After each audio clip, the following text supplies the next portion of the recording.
U.S. Navy history arriving. Welcome to the U.S. Navy History Podcast. I am Dale, and I am also joined by the venerable Exo Stephen. Hey, Stephen. Hey there, everyone. Venerable. Never called me that before. I'm trying out something new. I figured I'd butter you up a little bit. Aw, how sweet. You're welcome. So, we are going to be starting the Peninsula Campaign in the Eastern Theater of the American Civil War area of operations. And this is pretty much just all Navy. Not like when we went over the Valley last time when it was just Army. So we'll actually have some more details that we want to go over, and it'll actually be a little more exciting because bigger guns. Yes. So, are you ready to get underway? Let's cast off. All right. So, George B. McClellan, he spends the winter of 1861 to 1864 training his brand spanking new Army of the Potomac and also hiding from President Lincoln, who was telling him to advance against the Confederates. He's like, new phone, who dis? Terribly sorry, Lincoln. New telegram line. Give identity, please. Yes. Lincoln, he was very, very concerned about General Joseph E. Johnston's army sitting there at Centerville, which, as we all know, is just 30 miles from Washington. So Lincoln's like, I got an army breathing down my back. You want to do something about that? He thought about it. He's weighing his options. He'll come back to you later. Yeah. So McClellan overestimated Johnston's strength, and he changed his objective from his army to a army that was the capital of Richmond. He proposed to move his troops by water to Urbana, which is on the Rappahannock River, and then go overland to Richmond before, Johnston could see what was going on and try to block him. Now, Lincoln, he was like, yeah, overland approach. I like that because it's going to draw everybody away from me and go after you. So, I'm assuming McClellan ended up not going with that approach. Well, he was like, but Mr. President, the road conditions in Virginia are intolerable. I'm sorry. Are you complaining about road conditions in a state that doesn't have 2 seasons, construction and winter? Get marching. Well, I mean, construction during this time for roads was pretty bad in the first place anyway. Everybody argued with everybody else on who was responsible for upgrading and upkeeping the roads in the first place. The state was like, federal has to do it. And the federal was like, no, the state has to do it. So the state's like, okay, the municipality has to do it. And the municipality's like, no, the state has to do it. And it just keeps going up and down, up and down, up and down, up and down. And nobody does anything. Some things never change. Yeah.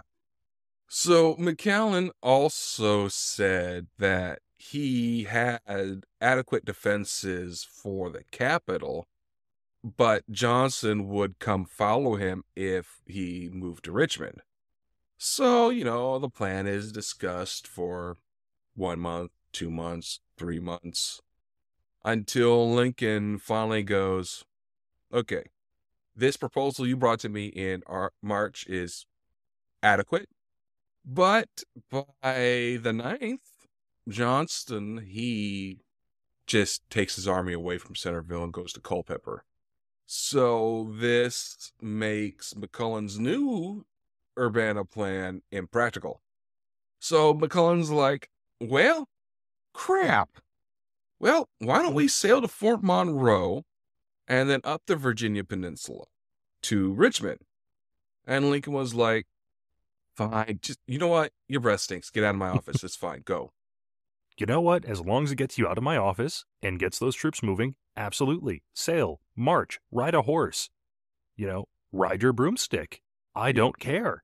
Just get going. Yeah. So McClellan, before he leaves, he moves the Army of the Potomac to Centerville on a quote unquote shakedown march. In other words, we're going to break you guys in. We're going to see what you're made of. Did they not have boot camp for that? Or basic? I don't think there was any real boot camp or basic training in this time. So back in the ancient days of yore of the 1860s, if you enlisted with the U.S. Armed Forces, it was pretty much being thrown in the deep end of the pool. All right, here's your rifle, here's your kit, do what you're told, and we'll do fine. I mean, there's probably on-the-job training. I mean, while accurate, that's not exactly a good counterpoint. Okay, so the first military training approach was done in 1888 in New York. Oh, boy. And this was to invoke discipline and keep the, quote, inmates active rather than to simply allow them to suffer boredom and inactivity. Did they seriously call enlisted personnel inmates? That is what this website that I used real quick to try to figure out an answer of your question says that they are. Okay. And this type of training was actually apparently done up until the 1920 when World War I changed everything. Well, we'll examine that more in another follow-up podcast of U.S. Military Training Podcast. The History of Boot Camp podcast. Alrighty. So, back to Johnston. Now that they were on their shakedown march, they went up to where Johnston's force had been and sees that that position is actually a very, very weak position. And that meant he also faced a lot of criticism for not going up there and doing what the president pretty much ordered him to do in the first place. So 2 days later, Lincoln comes up, says, McClellan, you're fired. I mean, can't really argue with that logic. All he's been doing is standing around saying, I'll do this. No, I don't want to do that. We'll do this instead. But they have guys there. What if we instead do Plan C? I think he has exhausted the alphabet at this point. Yeah. So that means that Lincoln, with the assistance of the Secretary of War Stanton and a board of war officers, they took command of the Union armies for the next 4 months. So the Army of the Potomac begins to move for Fort Monroe on the 17th. And of course, because of all this upheaval in leadership, there's a lot of concern that these boys have. This time and place also marks the first combat between ironclads, March 8th and 9th, versus the CSS Virginia and the USS Monitor, which means we're getting into that here with the peninsula. Awesome. And this is going to be when we cover the Battle of Hampton Road, which will be the first battle we cover after going through the overview. So the Army was looking at, the ironclads and going, our transport ships are directly in their path. So they're a bit concerned for their safety. Yeah, considering how ram-happy the Confederates are at this time with ironclads. Yeah. I can understand where they're coming from. So once Lincoln and all these guys were like, this guy's job was hard. We can't, lead campaigns to, hey, McClellan, you take over the Army of the Potomac, but that's all you're doing. It's just that army. So he goes in there and he tries to get assurance from the Navy that they could protect him and his people. And, the Navy wasn't very assuring. So his idea of amphibously surrounding Yorktown was just, he gave up on it. And he orders a advance up the peninsula to begin April 4th. So the next day, McClellan is informed that Lincoln, he told Major General Irving McDowell to stop moving, don't go to Fort Monroe, because McClellan screwed up again. He did not leave the number of troops that he told me he was going to leave here at Washington. He's leaving me undefended again. Oh, McClellan. And of course, Jackson's making a lot of noise in the area. So, I get the feeling that McClellan and Lincoln don't like each other very much. Not at all. In fact, I think around 1864, they're going to like each other even less. But spoilers. McClellan, he's like, dude, you want me to do a major campaign, but you're not going to give me the men I need to do it. I'm taking them. Bye. See ya. So they advance to Yorktown and stop there when McClellan finds that the Confederacy put up fortifications across the entire peninsula instead of just there in Yorktown. So it takes him about a month to build up siege resources. He constructs trenches and siege batteries and, sends some men in to poke at the line a little bit.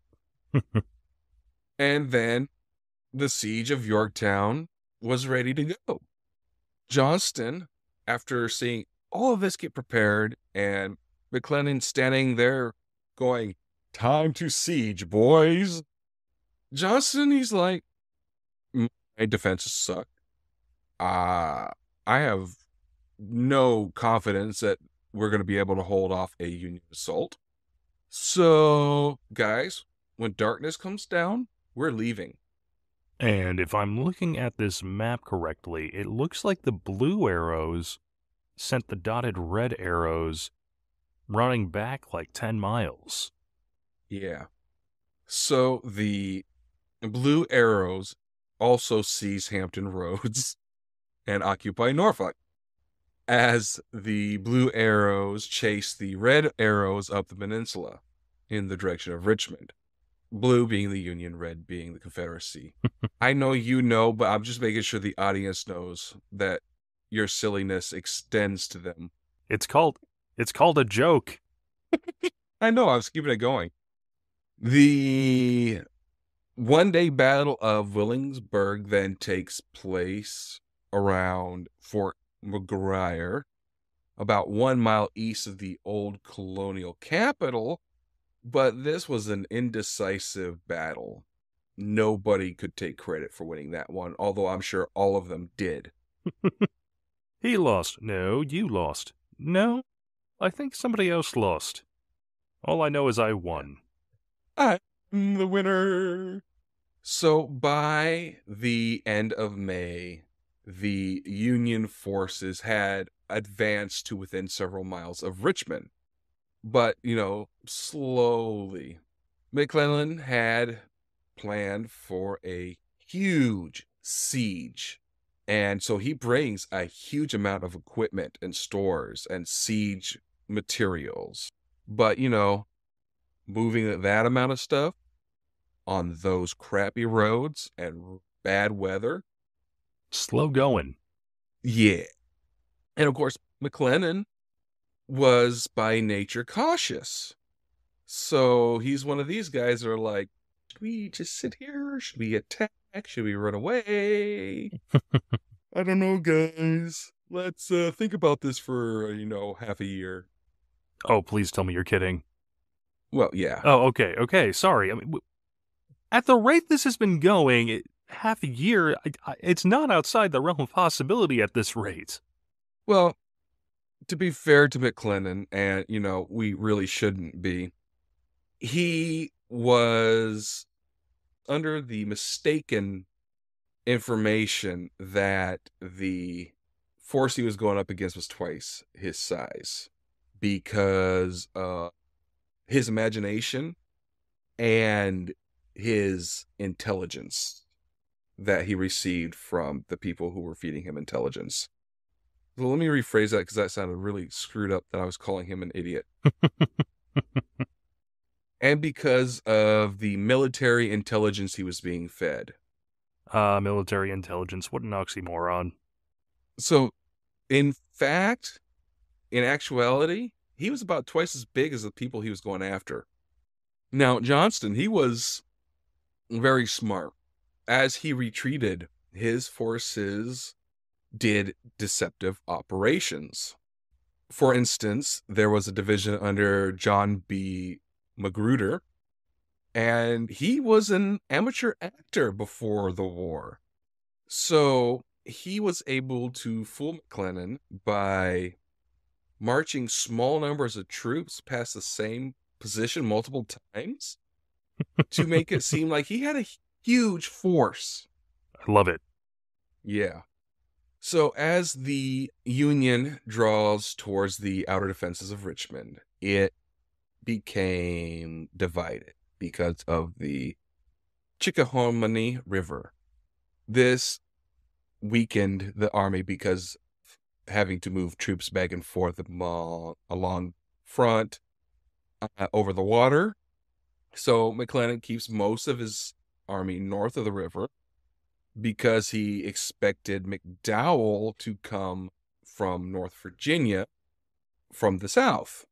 So the Confederate President, Jefferson Davis, and Robert E. Lee, who was acting as his military advisor, he pressured the Confederate Army to attack the smaller force on the south side of the river, hoping that the river being flooded because of the recent heavy rains would prevent McClellan from, hopping over the river and decimating them.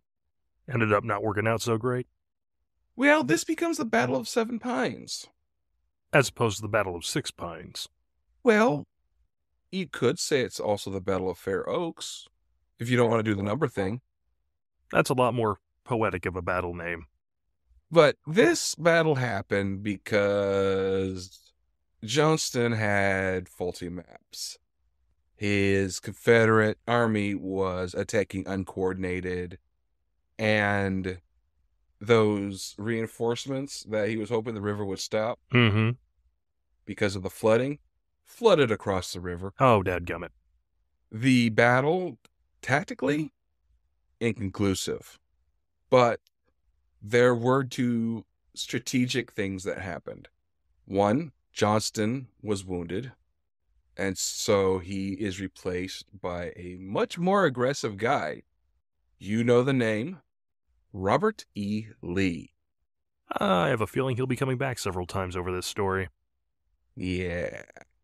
And then the second thing is McClellan chose to abandon his offensive and just do a siege and wait for reinforcements that, he keeps asking his frenemy Lincoln for. And because of this, he really never regains any momentum. Lee uses McClellan's pause to fortify the defenses of Richmond and extend the defensive works south of the James River to pretty much a point below Petersburg, which means that the total length of this new defensive line was about 30 miles. Oh, goodness. That would probably take half a day or so to communicate from one end of the line to the other then, wouldn't it? Yeah, it would take quite a long time. And so Lee also, liking the way that actor did his business, he's like, that's a good idea. I'm going to use that. And he buys more time to complete his defensive line and to prepare for his own offensive by taking small numbers of troops and making them look bigger than they actually were. He also orders Brigadier General J.E.B. Stewart and his cavalry to ride completely around the Union Army to see if the right flank was vulnerable. And of course, Lee also orders Jackson to bring, all his forces for reinforcements. And then, of course, McClellan during this time, he just takes most of his forces further south, pretty much only leaving like a division or so north of the river. Hmm. Yeah. So Lee then moves to the offense, and he leads a number of battles that lasted 7 days. And he pushes McClellan back to a position on the James River that McClellan could not threaten him from. So McClellan, he tries to siege up again and loses the place where he wanted to siege up. And so he tries to attack again, but then got distracted because there was a Confederacy attacking Mechanicsville. And that was like, he's like getting really confused now. Lee is everywhere. Lee then sees McClellan's position straddling the Chickahominy River and is like, I can take him out. That is a really bad position. So he plans for diversion at AP Hill to, pretty much distract Porter's front while Jackson marches behind the Union positions and comes in from the rear. Unfortunately, Jackson was moving slow, so he gets there late. So when the attack started, the distraction was repulsed really badly with very heavy casualties. Oh, that's never a good thing. Right. Now, this is technically a tactical victory. McClellan, he's like, doesn't matter, we're still retreating. And he keeps going south. He tells Porter, come on back, come on. So Lee continues his offensive at the Battle of Gaines Mill on June 27th. And this is actually the largest Confederate attack of the war against Porter's line. This attack was poorly coordinated, and the Union was actually able to hold for most of the day. But, when you keep battering at them, eventually they're going to break through. And McClellan saw one little fingernail cross his lines. It was like, pack it up, guys, we're out. Run away! Run away! And he goes towards Harrison Landing on the James River. Next couple days, just minor skirmishes as McClellan continues to run and Lee attempting to cut him off and obliterate him. Now, because of Jackson, at least according to Lee, Lee failed to cut off the Union Army before it could reach the James River. Mm-hmm. And of course, Stonewall Jackson's like, you're just mean. But, shit rolls downhill. So the last battle on July 1st, this happened with uncoordinated Confederate assaults against the Union defenses. We've been seeing this a lot, uncoordinated attacks. Yeah, it is a repeating pattern. Yeah. And of course, now that they were on the James River, there were, in addition to artillery placements, there were naval guns from the James River Squadron. McClellan, he's like, hey, you guys, you stand here, you fight. I'm going on the boat. I'll catch you a little bit later. Have fun. Bye-bye. Yeah, he goes over to the gunboat Galena. So that means that the Union Corps commanders, the guys that are in charge of the separate divisions, Yeah.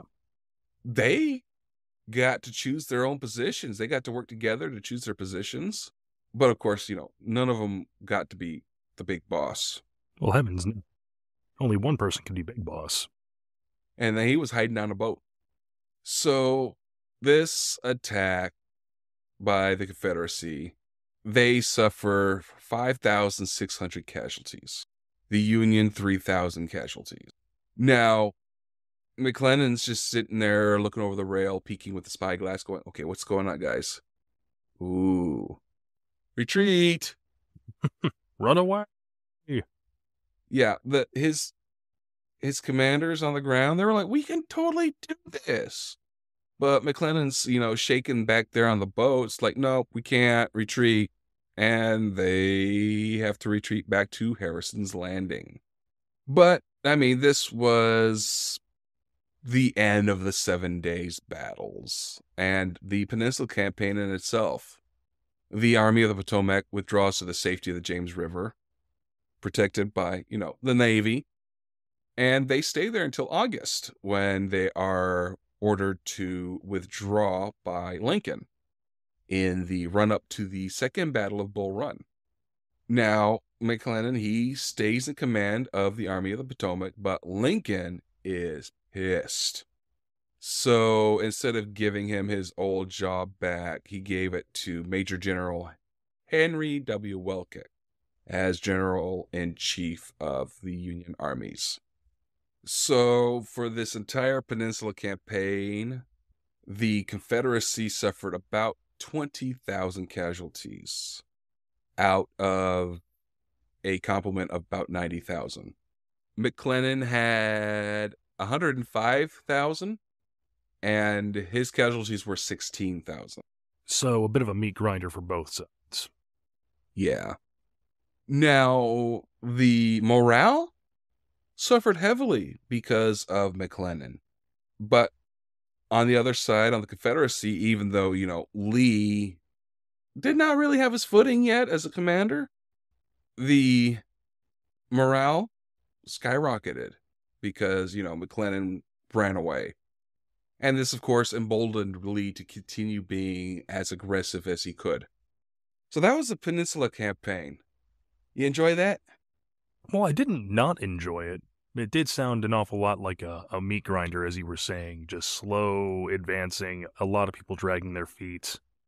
Yeah, it was not fun for them. But now we get to get into the battles. And as I promised you, first one up is the Battle of the Hampton Roads. Woohoo! So the Confederate chain of command was weird. How so? So Lieutenant Casby, Roger Jones, had directed much of the conversion of Merrimack to Virginia and was not named her captain.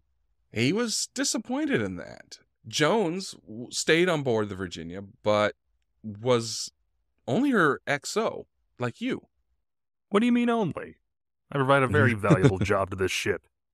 Now, ordinarily, the ship would have been led by a captain of the Confederate States Navy to be determined by, the seniority system that's in place.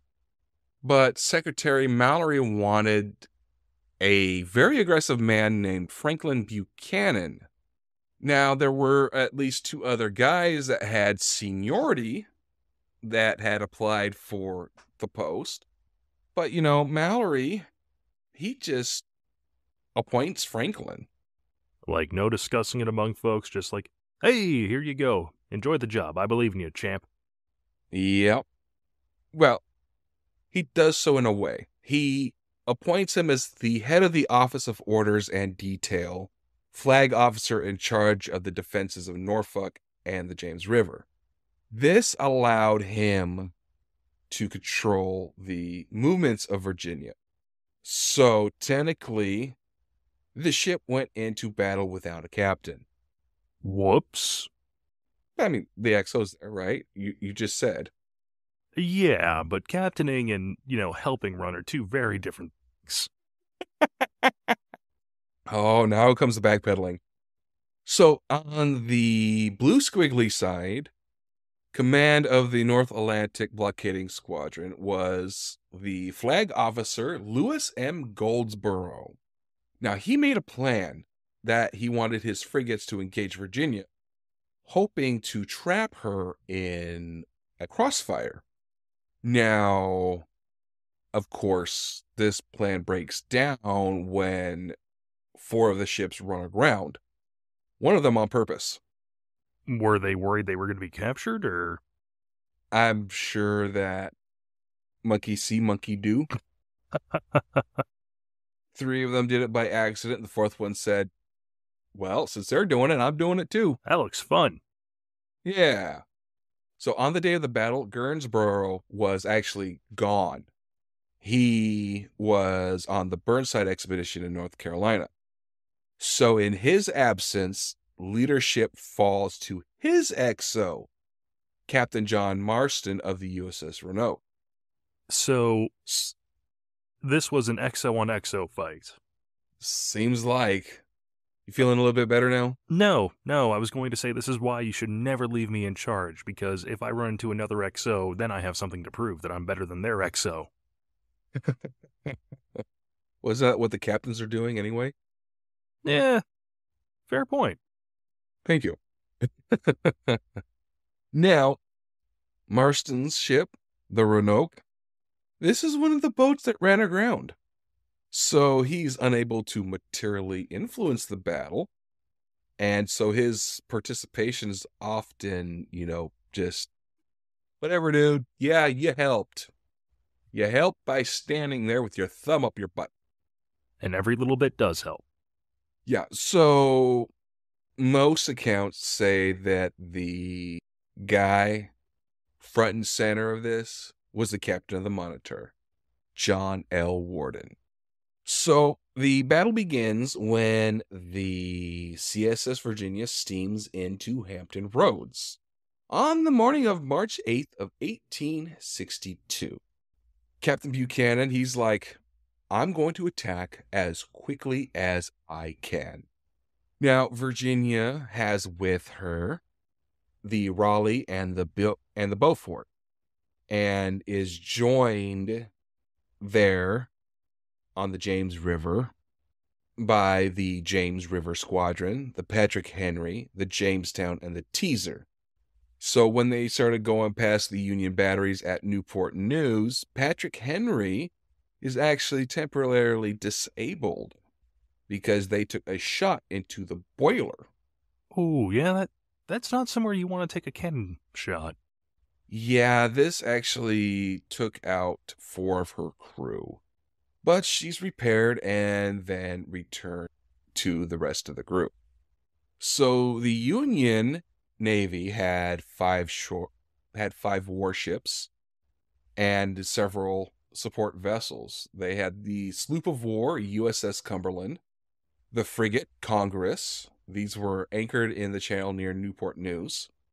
The frigate St. Lawrence and the steam frigates Roanoke and Minnesota. They're near Fort Monroe, and with them is the store ship USS Brandywine. We've heard that name before. Mm-hmm. Now, these 3 got underway as soon as they saw the Virginia coming up at them, and pretty much immediately ran aground. Oh. Yeah, so St. Lawrence and Roanoke didn't do anything else during this battle. So the Virginia, she heads directly for the Union squadron. The battle starts when the Union tug, Zouave, fires on the advancing Confederate Navy. And Beaufort, of course, says, I see that and I raise you my guns. Now, this, opening shots pretty much didn't affect anything at all. And Virginia, she stays quiet and does not open fire until she is in very close range of the Cumberland. The Cumberland and Congress, meanwhile, are firing ferociously at her, and all of those shots are just bouncing off of her iron plates, not penetrating her armor at all. So Virginia rams the Cumberland below her waterline, and the Cumberland, she goes down quickly. According to Buchanan, quote, gallantly fighting her guns as long as they were above water, unquote. She took 121 men down with her. And when the wounded is put into that figure, they had 150 casualties. Oh. Now, the ramming did almost take out the Virginia, though, because the bow got stuck in the Cumberland's hull. And as the Cumberland listed and began to go down, Virginia almost went with her. So one of Cumberland's anchors was hanging directly above the foredeck of Virginia. And if this anchor had come loose, it would have locked both boats together even more and definitely would have taken them both down with them. Before that happens, though, Virginia is able to break free, but loses her ram as she backs away. So now she got no ram. So it just got dislodged and stuck in it? Yeah, it broke off into her. Oh, there's a joke here. But I will rise above. You do that. So Buchanan, he then turns the Virginia to Congress. Now, Lieutenant Joseph B. Smith is captain of the Congress, and he saw what just happened. So he says, that ain't happening to me. Ground the boat. They aren't sinking us. I will beach us. Yeah. So by this time, the James River Squadron arrives. This is captained by John Rudolph Tucker. And they join the Virginia on their attack on the Congress. And, after about an hour of taking a pounding, the Congress puts up the white flag. So the survivors of the Congress are now being ferried off the ship when a Union battery on the North Shore opens on the Virginia. Buchanan looks through the little, slit that they can use to see what things are happening on the outside of the hull. And he's like, I don't like that. You know what? Load a hot shot. Hit the Congress with it. So Congress now catches fire and burns for the rest of the day. About midnight, the flames reach the magazine and she explodes. The losses of this was 110 killed, missing, or, presumed drowned because nobody swam. And there were 26 other wounded, 10 of whom passed away within days. So, Virginia, she took some damage, but nothing like she had given. Shots from the Cumberland and Congress and the shore battery had riddled her smokestack, which reduced her speed. 2 of her guns were disabled, and a number of armor plates were now loose. She did have 2 crew killed and a few wounded. One of the wounded was Captain Buchanan himself. He got hit in the thigh with a rifle shot. The sniper in the crow's nest was doing their job that day. Yeah. But he's wounded, not dead, so he's still going to be effective. So now the James River Squadron, they turn their attention to Minnesota. This is the boat that had left Fort Monroe to join in with the battle, and they accidentally ran aground. So after Virginia had finished with the Congress, she rejoins the James River Squadron in pursuit of the Minnesota. But because of her deeper draft and the tide going out, the Virginia was not able to get close enough to be effective in that barrel shoot. But once the rest of the squadron get there, that's when full dark falls and they can't see nothing. So that prevented the squadron from being able to really aim worth anything. So they were like, well, we can't see nothing. Bed? Bed. Let's go to bed. So Virginia leaves with the full expectation that they were coming back the next day to destroy the Minnesota. She goes off to Sewell's Point for the night.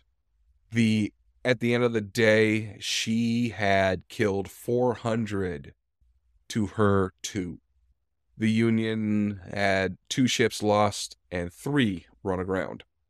Now, this is the United States Navy's greatest defeat, and will be the greatest defeat until, we get to 1942 or no, get to 41. 1941. Some international incidents. Yeah. So Lincoln, he gets his cabinet together to discuss what just happened. And the Secretary of War, Edwin Stanton, that, you know what? The Virginia might be on their way here right now. They might shell us before we're even done with this meeting. Might be time to run.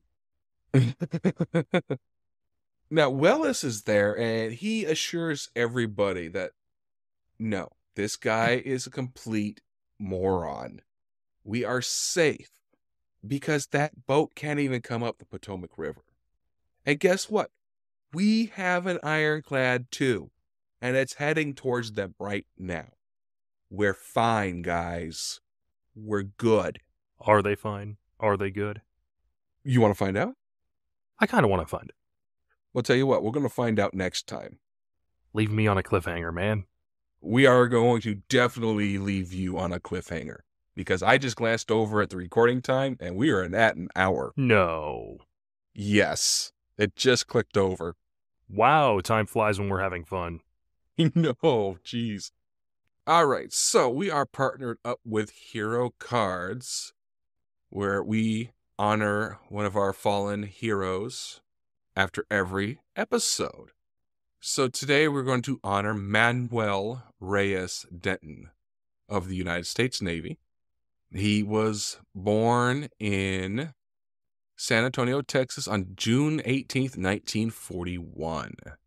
When he was a young man, his mother became ill and was hospitalized, and Denton was sent to live with his grandmother in Seguin, Texas, which is about a 40-mile drive east of San Antonio. There, he attended Joe F. Saggart Junior High School and spent his free time helping the local sheriff train trick-performing horses. Oh, that's kind of cool. Yeah. So after his mother recovers, he rejoins her in Kerrville, and then he attends Trivy High School, where he meets his future wife, Esmeralda.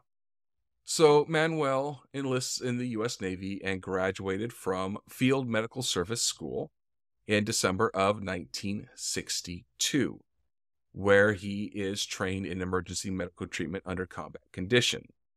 As a hospital corpsman in the Navy, he also received some basic infantry training similar to that of the Marines. The Marine Corps do not have their own medical personnel.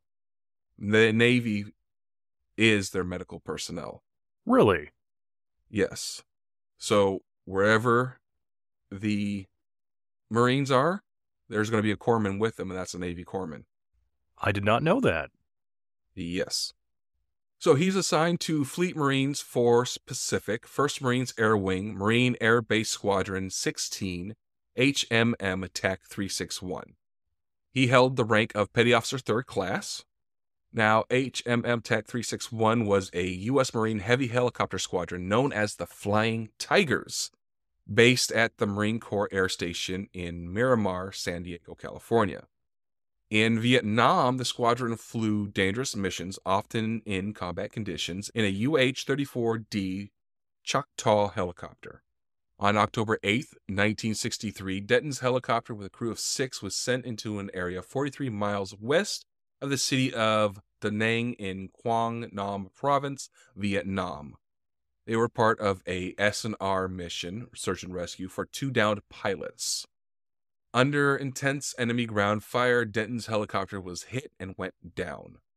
There were no survivors. 4 of the 6 crew members' remains were recovered and identified, but the remains of Denton and his fellow crew member, Lance Corporal Luther E. Richley Jr., could not be found, despite a thorough search within a 250-yard radius. Denton and Ritchie were listed among the unaccounted for servicemen from the Vietnam War, MIA. So between 1991 and 2000, several teams led by the Joint POW MIA Accounting Command, or JPAC, traveled to Quang Nam Province to investigate the incident and interview witnesses. Joint teams from the U.S. and the Socialist Republic of Vietnam surveyed the crash site and found wreckage consistent with a UH-34D helicopter. More than 44 years later, the Defense POW MIA Accounting Agency was able to identify Denton's remains, and he was listed by the U.S. Department of Defense as accounted for on May 14, 2008. And his crewmate, Lance Corporal Ritchie's remains had been identified in 2003. HM3 Manuel Reyes Denton left behind a wife and 3 young daughters. He is honored at the Vietnam Veterans Memorial in Washington, D.C. His name inscribed on panel 01E, line 29. He is buried alongside his fellow crew members at Arlington National Cemetery, Section 60, grave 8656. Manuel Reyes Denton gave his life coming to the rescue. HM3 Denton, thank you. To learn more about Hero Cards, you can do so at herocards.us. Also, check out their Grateful Nation project, where they're trying to help educate children about our heroes. And that is at herocards.us/schools. All right, XO, you want to take us out? Absolutely. We hope you enjoyed this episode of the U.S. Navy History Podcast. If so, we'd love to hear your thoughts. You can leave a comment on whatever podcast service you are currently using. You could also reach out to us using email at usnavyhistorypodcast@gmail.com. We do have a Twitter handle. You can reach out to us using that platform with @USNHistoryPod. And in the notes, you'll find a link to our Discord server if you'd like to engage with us more directly. Until next time, we wish you fair winds and following seas. Bye-bye.